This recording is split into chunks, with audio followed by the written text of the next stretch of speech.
For the next step, we're going to cut that flat bottom on the lure. And since I already have my first template one that I've made up, what I'll do is I'll usually set that one right next to the blade.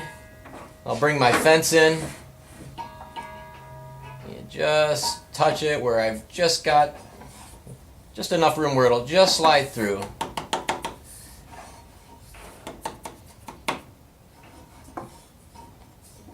We're basically at about 1 inch here, so if you had started with a dowel that was 1 1/4, we're basically shaving off 1/4 off the bottom, and usually that's enough to flatten it. You can kind of experiment with that yourself a little bit. So now that we've got how wide we want it, we're going to lock the fence down. Here's one of our blanks. We're going to bring the blade up to make sure it cuts through. Then you want to use yourself a push stick to push it through. You don't want your fingers right up next to that blade. And now we are all set to cut. We'll fire up the saw here, and I've got a bucket of a few here, so we'll cut a few bottoms real quick.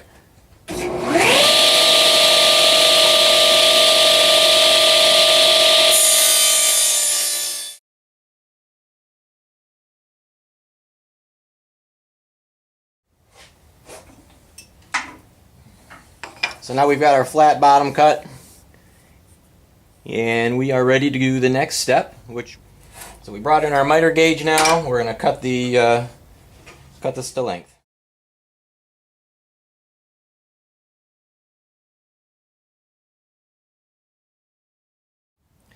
Okay, for the next part we're going to cut this little angle on the head. I have 20 degrees written on here because that's the angle that I cut on my master one. So I'll set my miter gauge to 20 degrees. What I'll do is I'll put a scrap piece of wood there. And what I'll do is I'll set the flat side of the lure on that scrap piece, and then I can slide it in from the master till I just start to touch the blade, and then I know I'm going to have a duplicate of my master here now. And then what I'll do is I'll clamp that scrap block of wood to the fence, and I'll be all set to cut the angle on the nose there.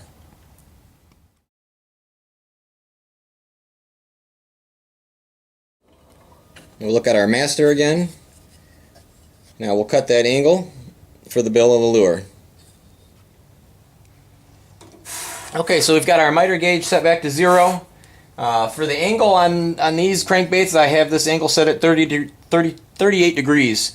So we're going to set the blade of our table saw to 38 degrees.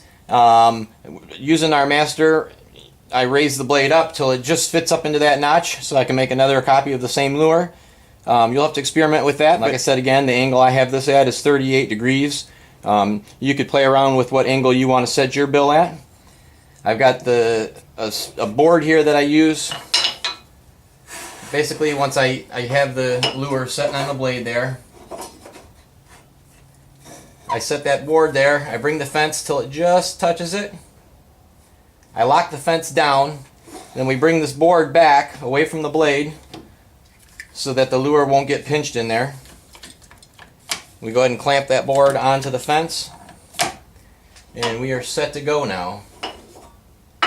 So we'll take our blank that's ready for the notch.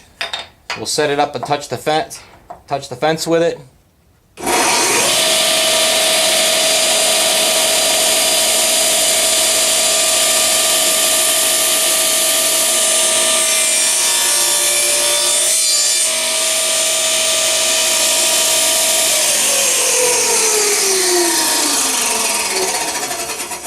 Run it all the way straight through, slide the lure back, and pull it away. Don't come back through it so you don't jam up in there.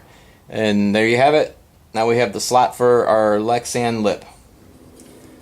Okay, the last thing that we need to do on this before we start sealing it or painting it is we need to drill the holes for the hooks and for the screw eyes.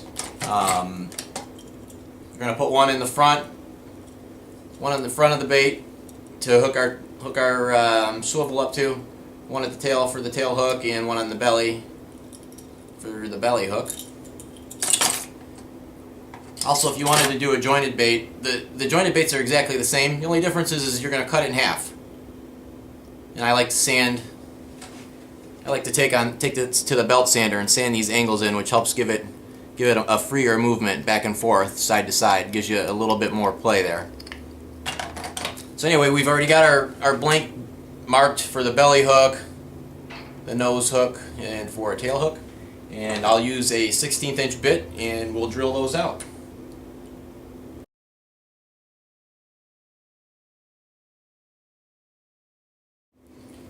A little bit of final sanding. I like to hand sand and round all the edges so I don't have any sharp edges, but a little bit of fine sanding on that, and that bait is ready to be sealed.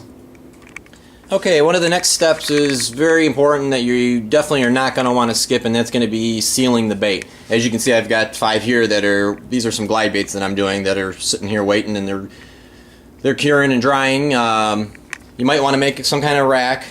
I just made just one out of some wood and wire and little hooks so I can hang my baits while they're drying. I've got baits in all different processes here. Some are painted, some are primed. Down near the bottom, these ones are being sealed. For sealing, what I like to use is I get an empty can at Home Depot, and I mix basically a 50-50 mixture of spar urethane and mineral spirits. The mineral spirits will help thin it down and help the urethane basically penetrate the wood better. What I've done is I've installed just a small little screw eye on the nose of the bait. I generally don't put my good stainless eyes on anytime during the finishing or painting process.